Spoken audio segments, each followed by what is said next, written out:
Diversa, temporada 2, ciclo 2021. Nuestra primera invitada del día es Ariela Álvarez. Ella es licenciada en Trabajo Social. Hablamos desde los feminismos que tienen que ver con esto que nos está atravesando, sobre todo puntualizamos en un trabajo que se lleva adelante de varias organizaciones, una en especial que se llama Bandada Feminismos Entre Rejas. Hablamos de todo eso y de lo que se propone como un trabajo social y por supuesto hablar de lo que nos atraviesa.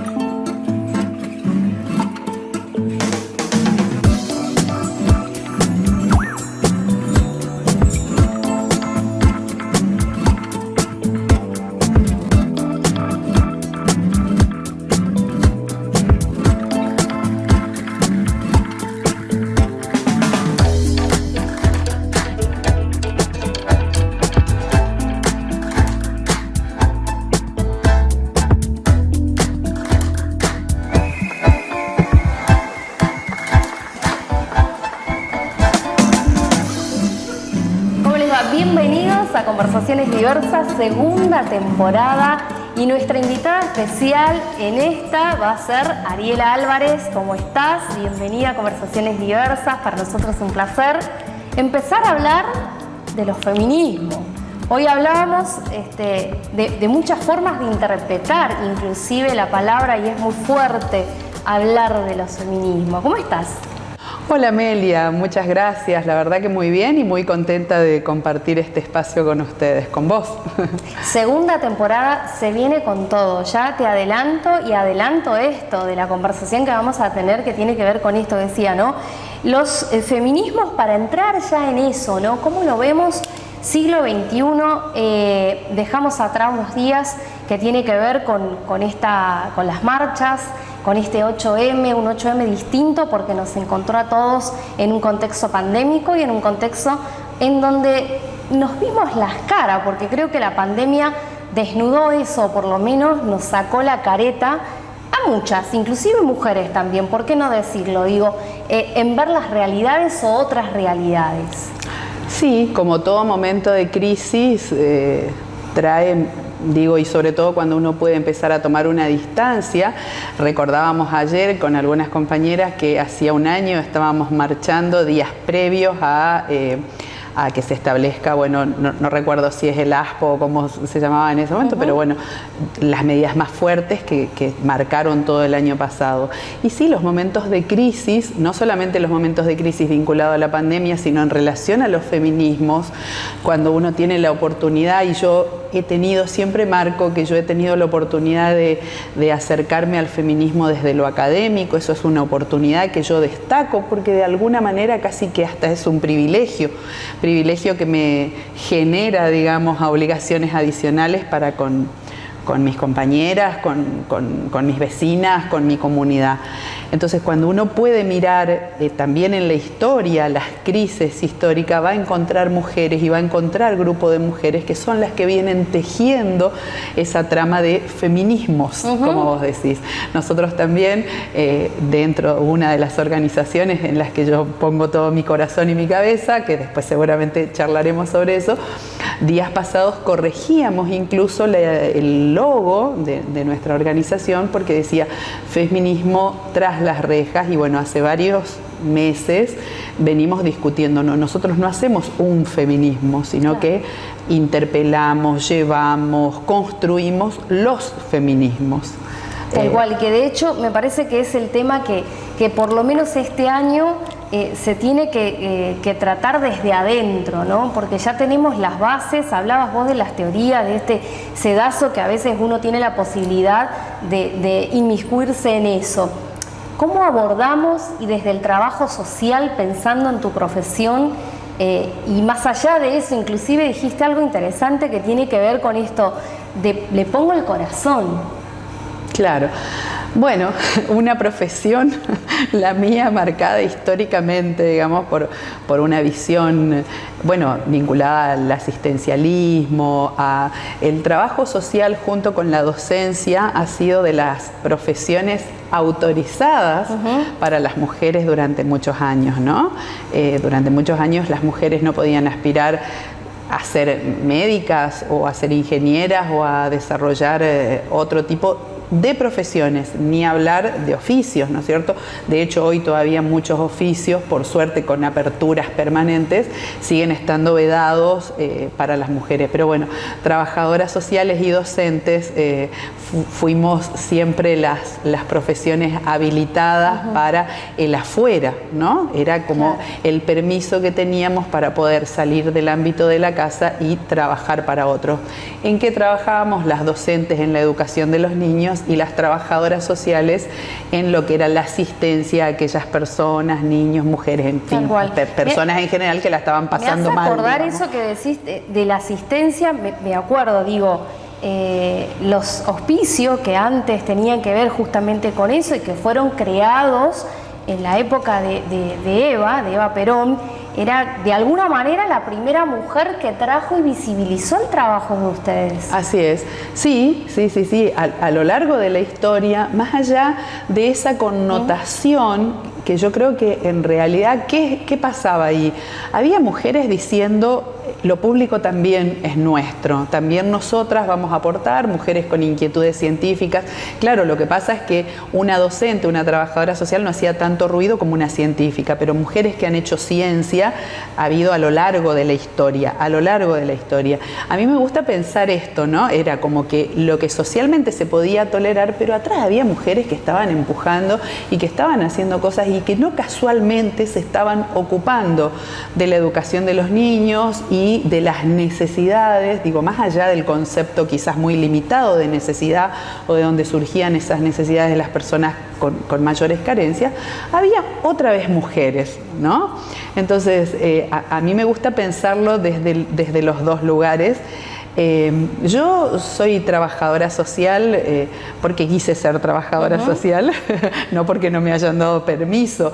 Bueno, no sé, tendría que revisar algunas cosas, pero bueno, yo en realidad recuerdo cuando conocí a través de un médico, el querido Roque, digamos, ya no está más con nosotros, un médico amigo de mi familia, cuando yo tenía 15, 16 años y me preguntaban qué iba a estudiar, yo decía que iba a estudiar medicina. Entonces Roque me decía, pero ni se te ocurra, si hay alguien que no va a poder ejercer la medicina, vas a ser vos, Ariela, porque tal cosa y tal cosa. Digo, alguien muy cercano a la familia que me conocía desde muy chica. Es muy amplia tu empatía que te ibas a estar... no iba a poder cortarle una uña a una persona. Entonces él me habla, Roque había estudiado, y era de Córdoba, había estudiado además en Córdoba, él me habla por primera vez del trabajo social. Yo desconocía lo que era el trabajo social, él me habla del trabajo social, incluso yo no recuerdo si hasta me dio algún material, y yo a los 15, 16 años decidí y sentí, digamos, que era lo que yo quería hacer, que era una profesión en ese momento en la que yo iba a poder canalizar todas mis inquietudes, digamos, y la verdad que profesionalmente mi profesión, digamos, o el marco de mi profesión, más allá de ser crítica por momentos, nunca me ha decepcionado en cuanto a las herramientas o en cuanto al posicionamiento que yo he podido tener para hacer infinidad de cosas. He sido una trabajadora social atípica. Claro, y en los tiempos modernos me imagino aún más. Pero realmente yo tengo mucho cariño y mucha gratitud por mi profesión, para mis colegas, para mis maestras colegas, e incluso para quienes también vinieron después, digamos, en ese camino. Sigo reivindicando fuertemente la profesión como una herramienta de cambio y bueno, en fin. Inicio espacio publicitario.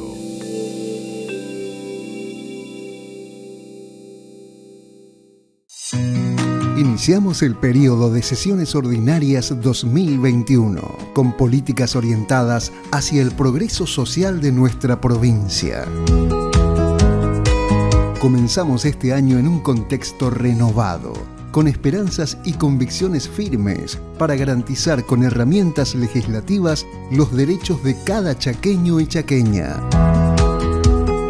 este 2021 nos encontrará comprometidos en legislar para la recuperación económica de las familias chaqueñas y para garantizar derechos fundamentales. Poder Legislativo del Chaco. Legislatura de todos.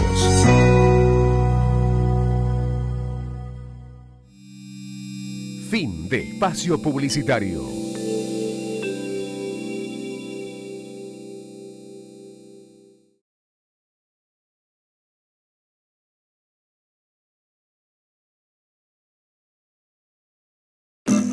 Además de ser que me imagino en ese momento que vos ya tenías pensado, digo, después con el tiempo también esto de vincular y de revincular solamente esta profesión del trabajo social como la asistencia nada más, que decías hoy, y pensaba, ¿no?, cómo fue cambiando también las formas de ver eso que fue asistencia, se convirtió en una cuestión mucho más humanitaria y mucho más solidaria, inclusive de puertas adentro para las empresas. Estoy hablando no solamente para el Estado en sí, que también es una empresa grande, digo, para las empresas. Hoy hay trabajadores sociales que hacen el trabajo justamente para acompañar a ese sector quizás que está en una situación de vulnerabilidad o que puede ayudar a hacer una gestión o que puede acompañar incluso a cambiar en la psicología organizacional. Digo, me parece que también modificó eso. Fundamentalmente a partir de poder entender o de encontrar formas de describir los problemas sociales. Una cosa es entender los problemas sociales como un devenir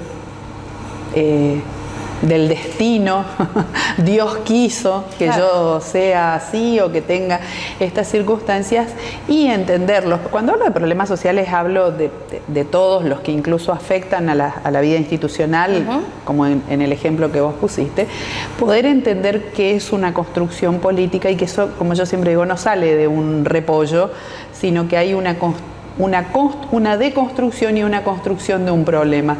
Los problemas sociales son en el devenir del tiempo, una situación no resuelta que va generando, digamos, otras conexiones y que se va perpetuando en el tiempo, como por ejemplo, uno dice, bueno, las dificultades de acceso de una persona a determinados derechos. Pensemos en la educación, pensemos en condiciones dignas de vivienda. Dice, bueno, si uno mira la fotografía en un momento de la vida de esa persona, dice, bueno, ya va a pasar, no esto. Cuando uno ve esa fotografía y la puede ver como una película, entiende cómo el no haber dispuesto de los medios básicos, simples, sencillos, puede configurar un problema que va a marcar la vida de esa persona, y no solo de la persona o de su familia, sino de toda la comunidad.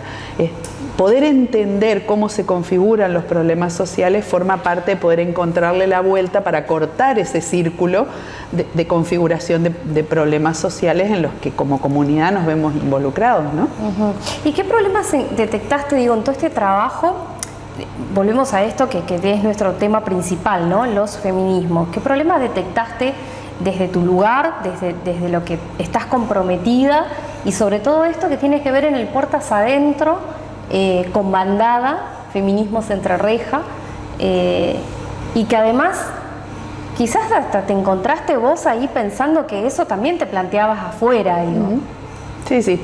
Yo vengo de trabajar, hace 4 años, digamos, yo estoy trabajando específicamente en una institución, digamos, que monitorea la situación de las personas privadas de libertad en general, tanto privadas de libertad porque están cumpliendo una pena, como otros contextos o contextos más amplios donde hay privación, donde no hay privación de libertad en términos legales, pero sí hay limitación a la posibilidad de circular, como puede ser una residencia geriátrica, un centro que aloje, digamos, niños o adolescentes con alguna medida de protección, en fin, que no son contextos de encierro propiamente dicho, pero donde hay una limitación a la posibilidad de circulación. He trabajado también con personas con discapacidad, y siempre hay algo que es constante, y lo hemos, creo que, charlado en alguna otra oportunidad en la que que pudimos compartir cosas, donde la vulnerabilidad de las personas, pensemos en personas en personas y en mujeres con discapacidad, pensemos en personas privadas de libertad y en mujeres privadas de libertad, pensemos en niños y niñas, especialmente en niñas que están alojadas en un centro como una medida proteccional, ¿no?, que están privadas de libertad. Esa vulnerabilidad y ese mayor grado de vulnerabilidad siempre va a estar vinculada a indicadores de pobreza.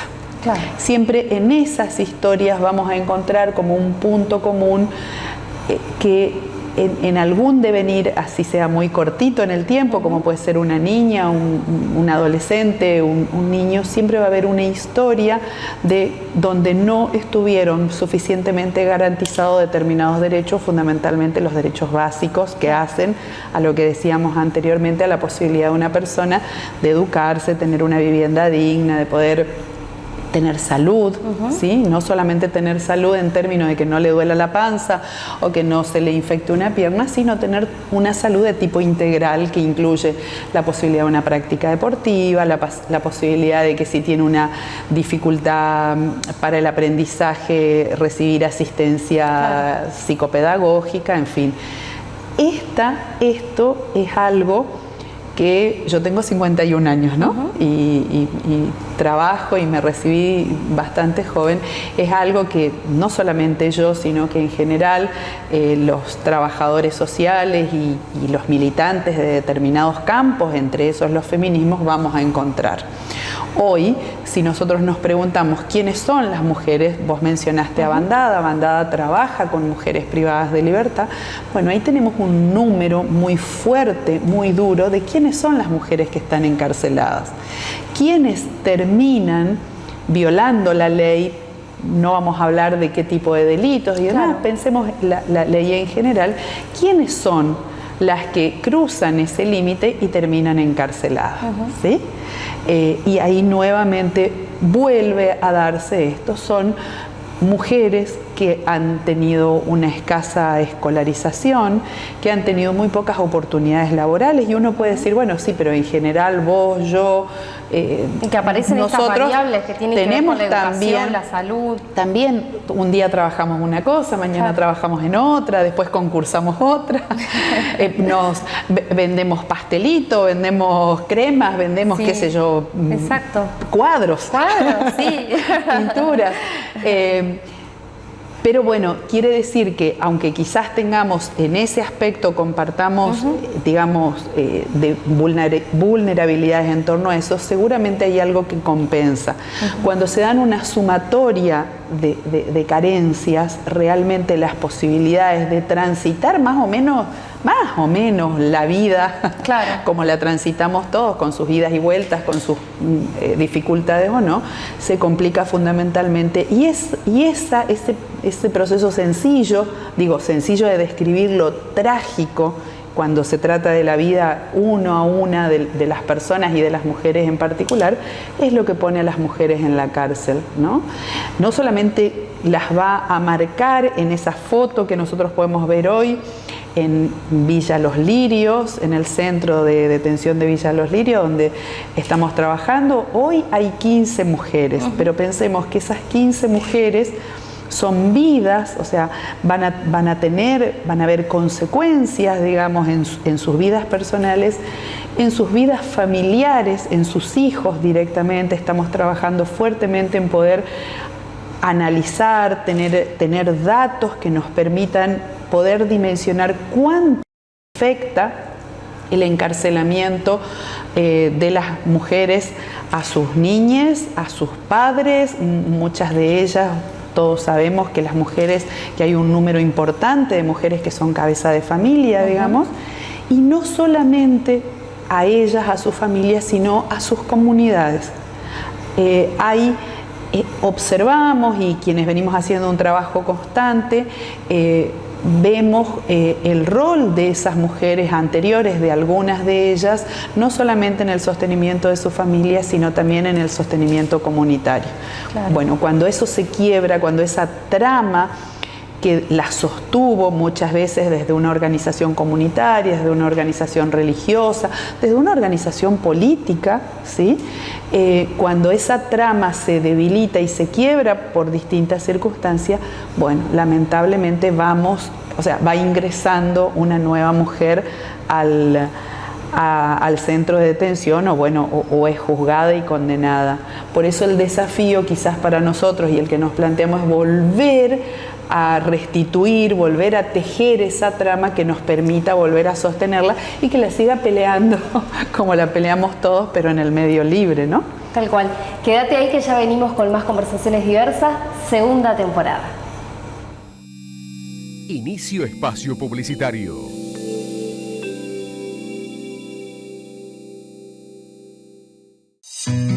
Iniciamos el periodo de sesiones ordinarias 2021, con políticas orientadas hacia el progreso social de nuestra provincia. Comenzamos este año en un contexto renovado, con esperanzas y convicciones firmes para garantizar con herramientas legislativas los derechos de cada chaqueño y chaqueña. Este 2021 nos encontrará comprometidos en legislar para la recuperación económica de las familias chaqueñas y para garantizar derechos fundamentales. Poder Legislativo del Chaco. Legislatura de todos.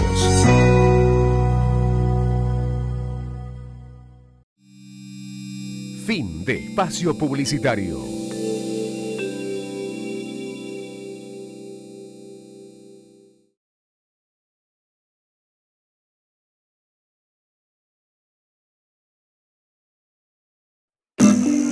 Hablabas, Ariel, hace un ratito de la trama, ¿no?, que se va haciendo y de esto que va saliendo también y que tiene que ver con un aprendizaje de ambas, inclusive de los grupos de mujeres, de este grupo particularmente, que le hace todo a pulmón, que le pone corazón y vida, y que se encuentra con estas historias que hablabas hoy, pusiste ejemplo, historias que quizás sean de 15, pero dentro de esas 15 hay otras. Cada una tiene una historia y cada historia tiene otra historia metida dentro de esa historia. Y a la vez las propias que vamos ahí y que tenemos nuestras historias. Digo, ¿te pasó en algún momento o percibiste en este trabajo, que seguramente lo haces, digo, puertas adentro quizás, como para hacer una evaluación en tu casa, que podemos ser cualquiera nosotros también de las historias que están ahí y que atravesamos y que estamos deconstruyéndonos? Claramente, claramente. Y te voy a decir más, esa sensación, no solo sensación, esa reflexión, digamos, me surgió mucho tiempo antes. Yo hace muchos años ya, he trabajado, tuve la oportunidad de coordinar un proyecto que duró varios años, un centro en Villa San Juan, acá en Resistencia, digamos, que trabajaba con adolescentes y parte de esos adolescentes tenían situaciones vinculadas al consumo de sustancias, ¿no? Así que fue un trabajo muy, muy interesante, un trabajo de base comunitaria, con recursos y demás. En ese momento vos sabés que soy mamá bueno, en ese momento eran entre niños y adolescentes, hoy ya tengo hijas adultas, un solo niño, un solo adolescente, Constantino. En ese momento, una de las cosas que a mí me interpelaba fuertemente era ¿cuál era la diferencia entre una mamá y un papá que venía muchas veces en un estado de desesperación? Estamos hablando allá por el año 2000, 2001, donde además había una profunda crisis socioeconómica, digo que se concatenaban todos los problemas. Yo volví a mi casa y me preguntaba cuál era la diferencia entre esa mujer, que era también una trabajadora como yo, que también como yo en ese momento tenía 2 y llegué a tener 3 trabajos para, digamos, cooperar o sostener incluso por momentos la subsistencia de mi familia.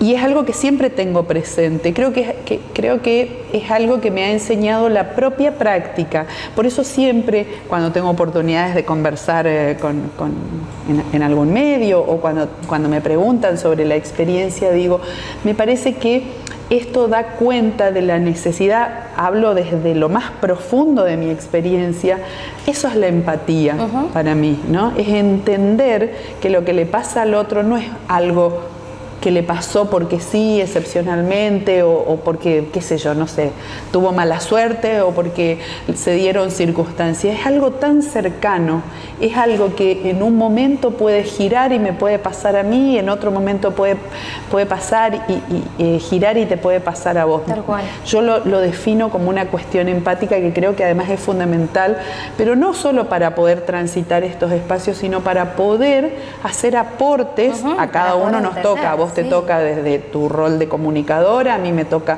desde mi rol de trabajadora social o en distintos roles que uno transita, poder hacer aportes, ¿no? Digo, yo no necesito ser especialista, si lo soy mejor, en algo, pero muchas veces lo que hay que hacer es más cercano al sentido común. Claro. Que a grandes prácticas. Exacto. Esto también lo estamos viendo con Bandada. Muchas veces nuestro acercamiento es un acercamiento absolutamente empático, incluso es un acercamiento casi desde desde no sé qué voy a hacer. Claro. Sé que tengo que estar. Lo único que tengo es la presencia. Bueno, se nos vio muy complicada la cosa del año pasado, pero sobre todo durante el año 2019. Aún así se pudo lograr, sí. Encontramos formas de presencia. Hermanarse con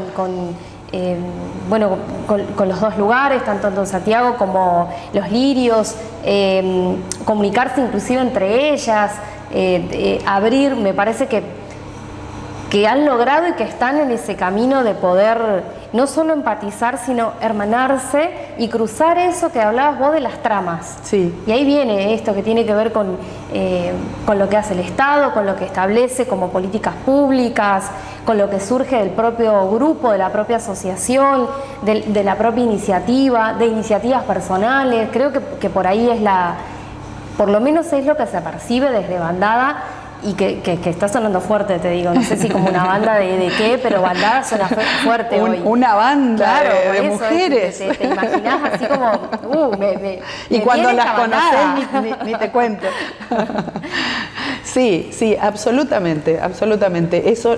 Por eso nosotros hemos trabajado fuertemente también y seguimos pensando cosas. Vos sabés que yo a veces estoy como craneando cosas en torno a decir, ¿cómo podemos acercar a todas aquellas personas que ya dijeron algo en relación a estas mujeres? Por ejemplo, los operadores judiciales que les tocó condenarlas, aquellos que les va a tocar, por ejemplo, velar sobre cómo ellas van a transitar el encierro, que puede ser desde el médico, el enfermero, la licenciada en kinesiología que la va a atender en el centro de salud, la docente que le va a acercar una propuesta educativa. ¿Cómo podemos resignificar la relación que ellos tienen con todas estas personas que o por lo menos las deberían acompañar en todo el proceso del encierro? ¿Sí?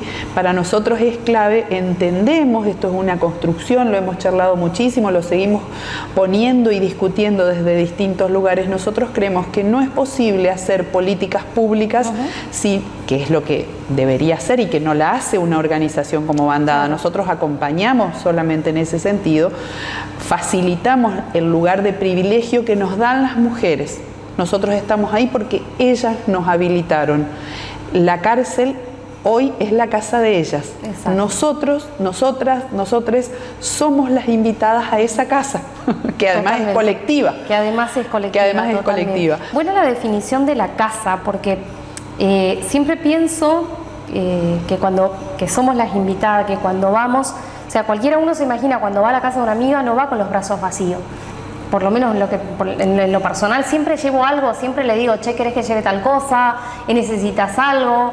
Me parece que eso también se logró y se logró al revés también. Digo, que ellas propongan o pidan o necesiten. ¿Por qué? Porque entienden también y no se revictimizan en esa postura de, yo estoy de este lado, ustedes del otro lado.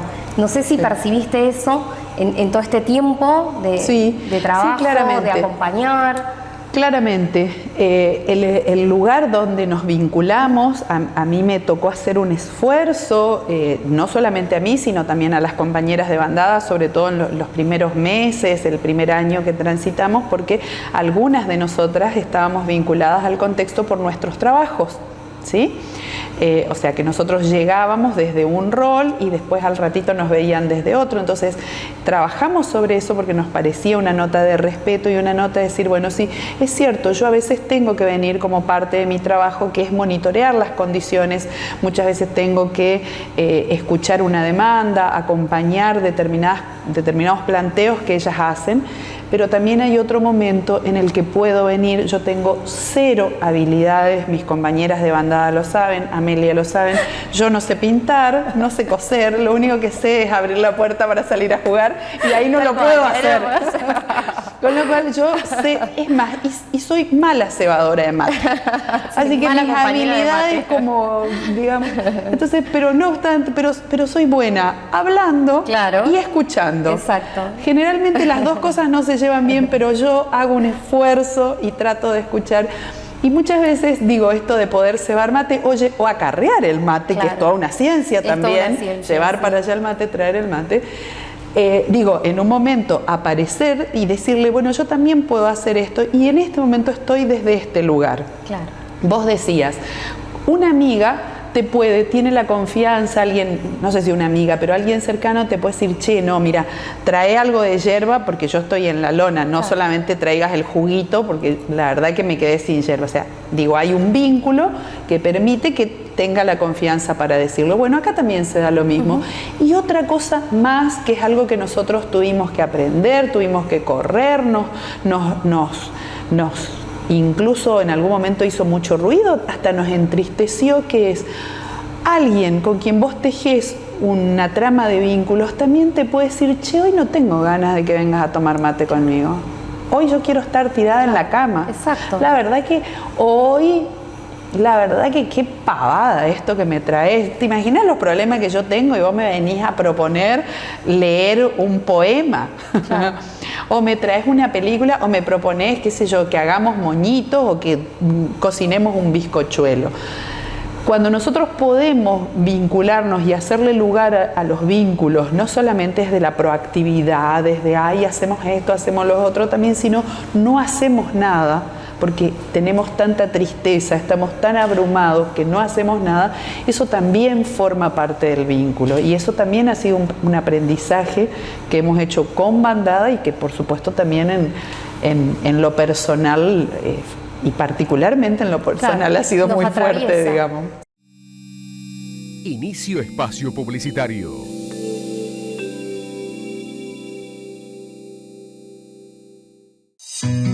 Iniciamos el periodo de sesiones ordinarias 2021, con políticas orientadas hacia el progreso social de nuestra provincia. Comenzamos este año en un contexto renovado, con esperanzas y convicciones firmes para garantizar con herramientas legislativas los derechos de cada chaqueño y chaqueña.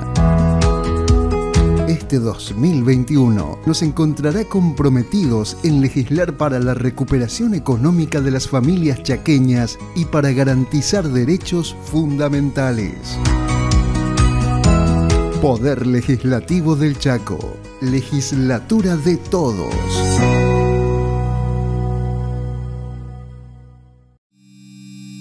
Fin de espacio publicitario.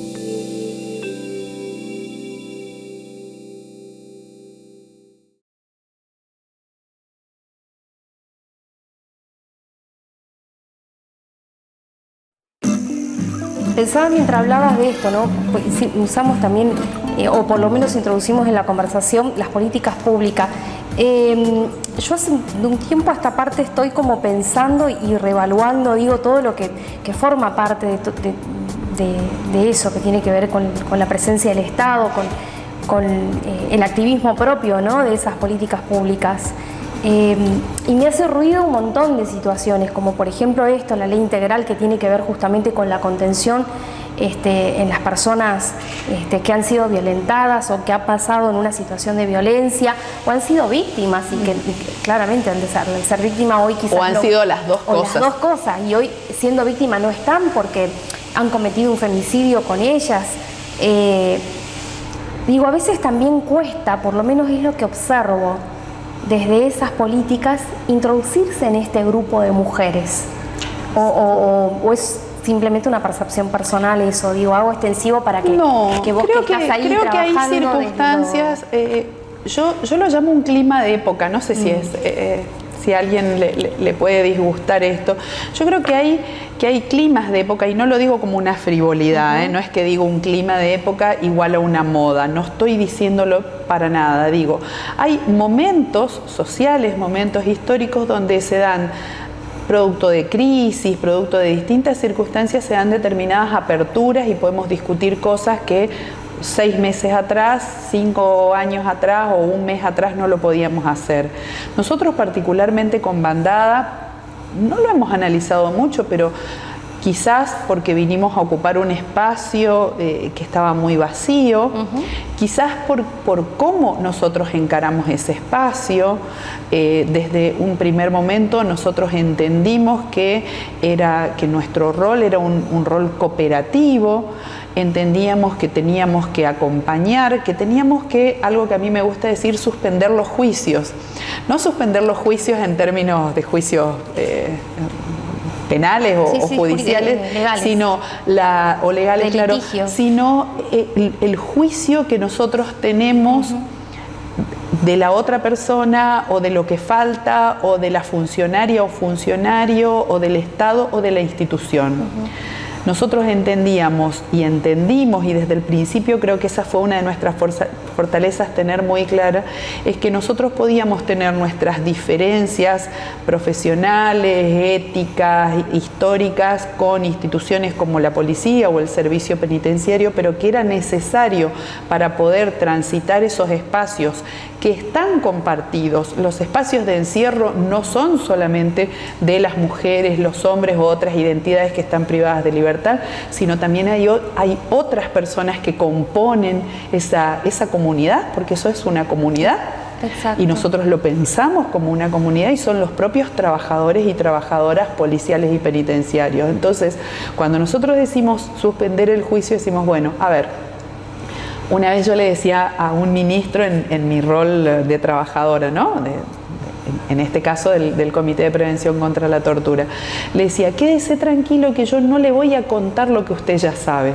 Yo no tengo que contarle a usted cómo viven las personas privadas. Si yo voy a venir a contarle eso a usted, le va a perder tiempo usted y voy a perder tiempo yo, porque eso ya lo sabemos todo.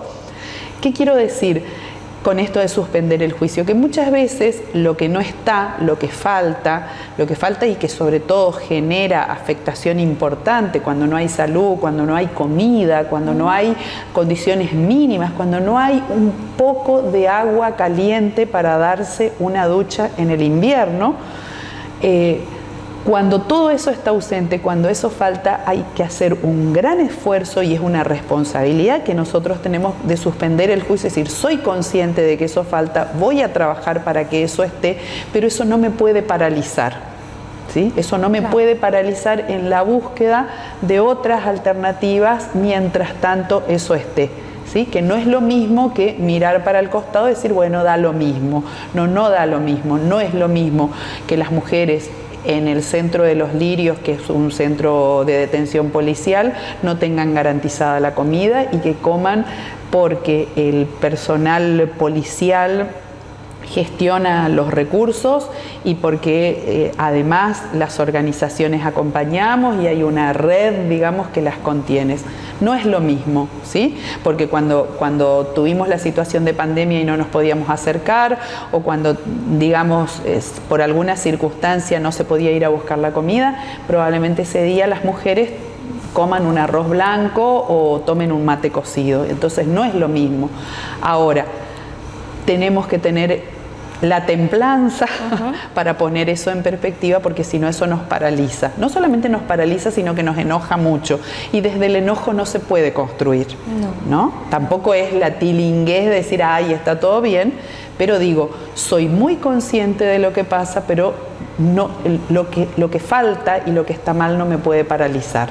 Tal cual, no hay que romantizar las situaciones, me parece que eso está bien claro, el ejemplo que dabas, ¿no? De empatizar siempre con esa situación, y creo también ajustar dentro de esas políticas públicas esto que tiene que ver con la mirada hacia adentro de este tipo de mujeres, digo de este tipo, porque esos conforman una comunidad que quizás hay muchas mujeres afuera que desconocen esa otra realidad, y por desconocer no llegan a la empatía o no tienen el acercamiento, quizás inclusive sumarse a colaborar o a ayudar en esas historias, a compartir, ¿no? Que también es eso.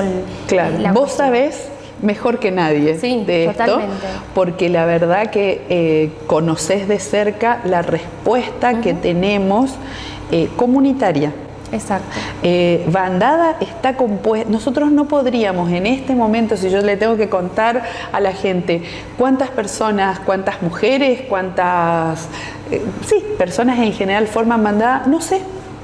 No te podría decir, yo conozco a un par, digamos, con las que andamos más cercanas, pero la verdad que la cantidad de gente que está cooperando con las mujeres a través nuestra, esa es otra cuestión, no están cooperando en términos de algo vinculado a la organización, sino que claramente saben que eso va a una mujer, digamos, que está privada de libertad. Es un número que yo sinceramente desconozco. Un día tendríamos que convocarlos en una esquina a ver cuántos somos, digamos. Pero esto da cuenta de que muchas veces las organizaciones, los grupos, y esto también dentro de los feminismos también hay egoísmos, también, digo, solo como dato, para interpelarnos un poquito. ¿Sabés dónde marchábamos ayer? Las mujeres presas no podían marchar, por supuesto, ¿no? Pero teníamos algunos carteles que habían hecho ellas, y nosotros somos una organización que trabaja, digamos, dentro de la cárcel. ¿Sabes dónde estábamos ayer?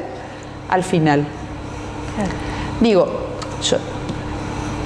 no nos genera ningún tipo de conflicto, pero digo, estas cuestiones nos tenemos que preguntar. Ayer nos preguntábamos eso, porque nosotros entendemos que quizás tengamos que hacer un mayor esfuerzo para visibilizar determinadas cuestiones.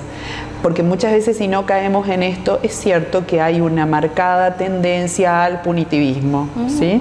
Hay una marcada tendencia a decir, si hizo algo, que se pudra en la cárcel.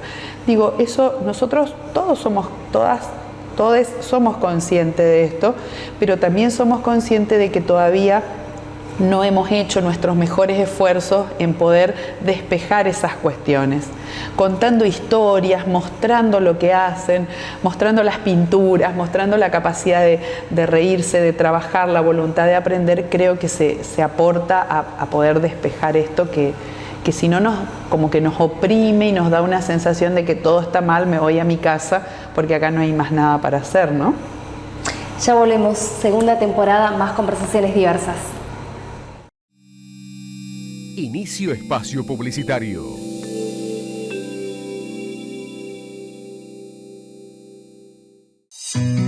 Iniciamos el periodo de sesiones ordinarias 2021, con políticas orientadas hacia el progreso social de nuestra provincia. Comenzamos este año en un contexto renovado, con esperanzas y convicciones firmes para garantizar con herramientas legislativas los derechos de cada chaqueño y chaqueña. Este 2021 nos encontrará comprometidos en legislar para la recuperación económica de las familias chaqueñas y para garantizar derechos fundamentales. Poder Legislativo del Chaco. Legislatura de todos.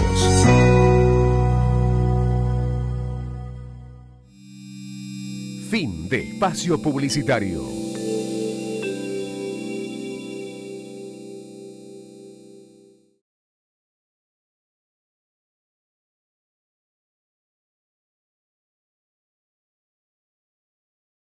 Ariela, me quedé pensando en esto de que estaban pensando, ¿no? Mirando en el ayer. Siempre mirando en el ayer para mí me reduce a hacer como una revisión histórica, ¿no? El ayer puede ser cualquier día, no un 8M ni un día específico. Siempre pensando en que también eso que, como dice, quizás también hasta una frase muy cliché de los últimos seremos los primeros. Digo, creo que pensando así de manera positiva, sin estigmatizar y sin romantizar lo que significa o lo que puede llegar a ser muy susceptible en la situación, quizás si estuvimos ahí en ese lugar últimos o por lo menos en un rinconcito, es porque estamos observando lo que está, lo que se percibe, y estamos tratando de aprender, y venimos no solas, venimos acompañando a ese grupo, ¿me permitís? A esto, ¿no? A bandadas, a este grupo de mujeres que no tienen hoy la voz afuera, que el cartel la levantamos nosotras, sí, y un grupo de mujeres. Y pensaba en esto, ¿no? El acceso a justicia. Si no estamos retrocediendo en muchos puntos, no soy abogada, lo hablo quizás del sentido común o de mi corta experiencia de poder escucharlas a ustedes que están hace mucho tiempo, de escuchar a las mujeres increíbles, que hablan de estas mujeres que de verdad se embanderaron y rompieron un montón de cadenas. No sé cómo lo ves desde tu trabajo social y de esto que también tiene que ver con la contención y con el control, pensando en que haces un trabajo de control a ver qué pasa en las puertas adentro para respetar los derechos humanos, para respetar la persona, básica y fundamental. Me decías respecto de la justicia. Yo no lo he hecho, pero bueno, por ahí en algún momento lo hago o lo podemos hacer. Pensábamos con otra gente días pasados, los operadores judiciales, el Poder Judicial en general, ha sido uno de los poderes del Estado que hace mucho tiempo, no ahora, ha asumido públicamente un compromiso con lo que podríamos llamar la perspectiva de género. Ha creado áreas específicas, ha hecho inversiones monetarias. Yo decía, sería bueno conocer, por ejemplo, la cantidad de horas de capacitación que han tenido los distintos operadores judiciales. Cuando hablo de operadores, digo, puede ser desde un juez hasta la persona que toma una declaración, un fiscal, un defensor. O sea que, ¿qué pasó, digamos, en el medio? Y no estamos hablando de un año o 2 años atrás, insisto, ha sido uno de los poderes que mayor compromiso ha expresado, por lo menos lo ha hecho público en relación al género, que hoy seguimos teniendo y sigue siendo preocupante la falta de perspectiva de género para juzgar tanto a las mujeres, insisto, y yo lo amplío, no solamente a las mujeres, sino también a los varones, y ni hablar de otras identidades. ¿Por qué? Porque cuando hablamos de perspectiva de género, no solamente estamos hablando de la situación que tienen las mujeres, de los padecimientos de las mujeres, sino el género, tener una perspectiva de género, mucho más si tenemos una perspectiva y una formación feminista, nos va a decir que la situación de las mujeres no tiene que ver solo con su condición de mujeres o con su género. Nos va a hablar de toda la situación social en la que está inmersa. Nos va a hablar de lo que nosotros llamamos la interseccionalidad. Nos va a decir qué pasa cuando una mujer es una mujer joven y de sectores populares. Nos va a decir qué pasa cuando una persona es mujer y es campesina y tiene una discapacidad o pertenece a un pueblo originario. Todas estas cuestiones conforman, por lo menos lo que nosotros entendemos, una amplia perspectiva de género. No solamente que es una mujer, cómo se ha comportado la mujer en relación a la ley tal o a la ley cual. Entonces, quiere decir que no solamente alcanza con lo que se hizo, que seguramente siempre hay que reivindicar, digamos, los esfuerzos, pero estamos quedando muy corto con eso. Más de la mitad de las mujeres que están encarceladas hoy en el Chaco no tienen una defensa particular, no tienen un abogado particular, tienen un defensor oficial Más allá de que yo no me canso de destacar el trabajo de los defensores oficiales, que creo que hacen un trabajo maravilloso con lo poco que son, con lo limitado que son muchas veces, con los recursos, con la falta, sobre todo en determinados sectores o en determinadas temáticas de defensores.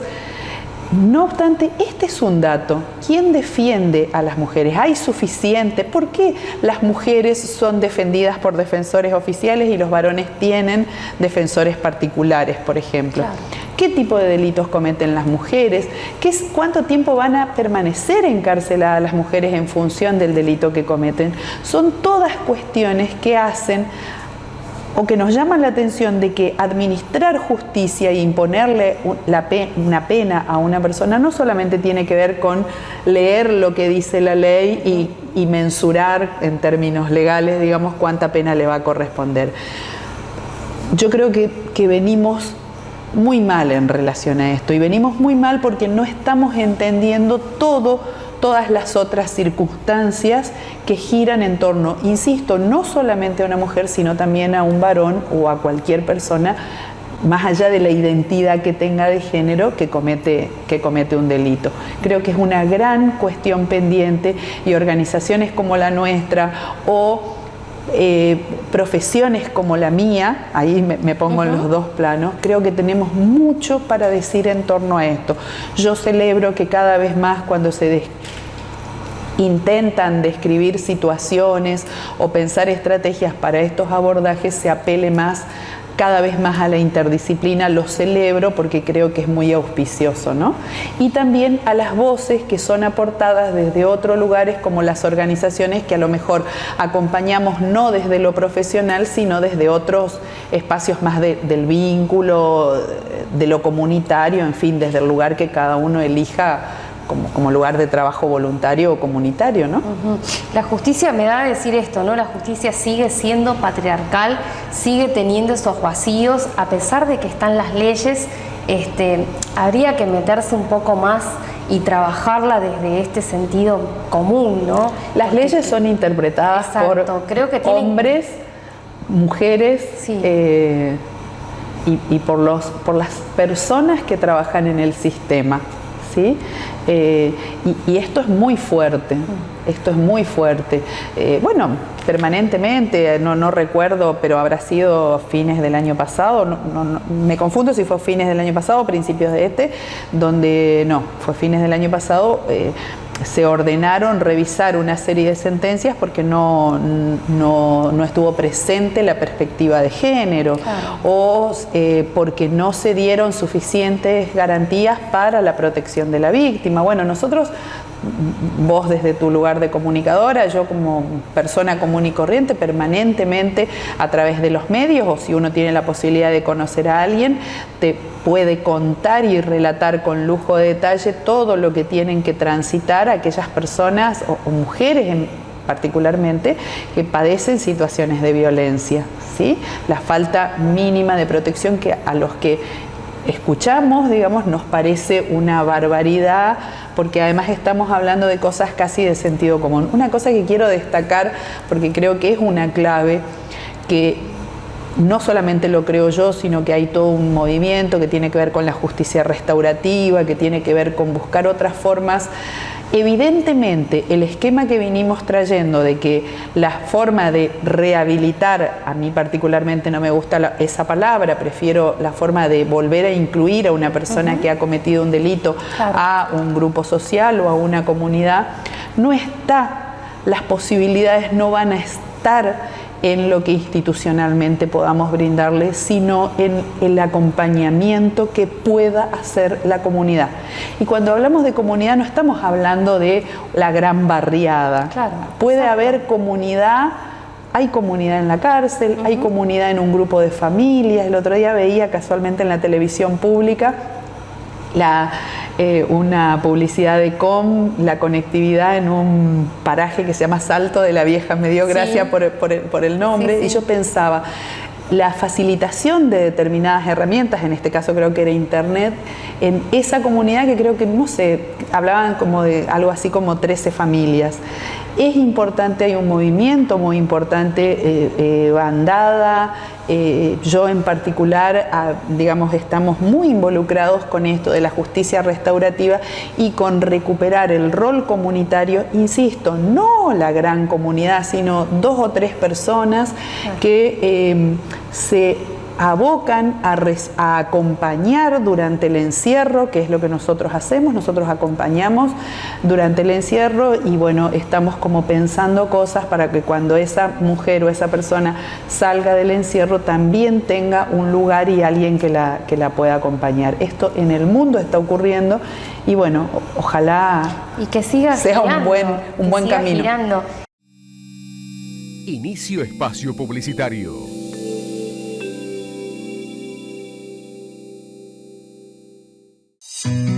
Iniciamos el periodo de sesiones ordinarias 2021, con políticas orientadas hacia el progreso social de nuestra provincia. Comenzamos este año en un contexto renovado, con esperanzas y convicciones firmes para garantizar con herramientas legislativas los derechos de cada chaqueño y chaqueña. Este 2021 nos encontrará comprometidos en legislar para la recuperación económica de las familias chaqueñas y para garantizar derechos fundamentales.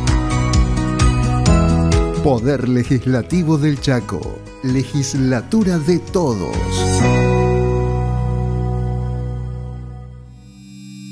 Fin de espacio publicitario.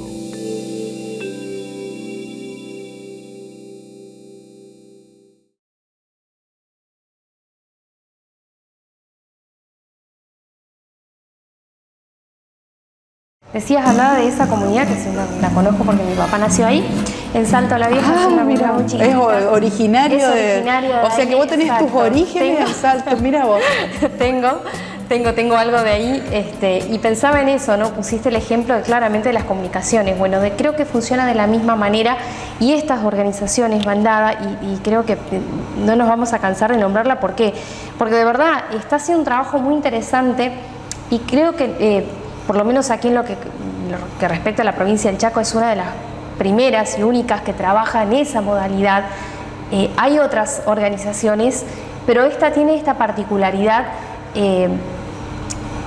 que no sé si eligió la palabra, pero empatizó porque hablamos de las mujeres, hablamos de las voces, hablamos de todas, pero sin embargo faltaban ellas.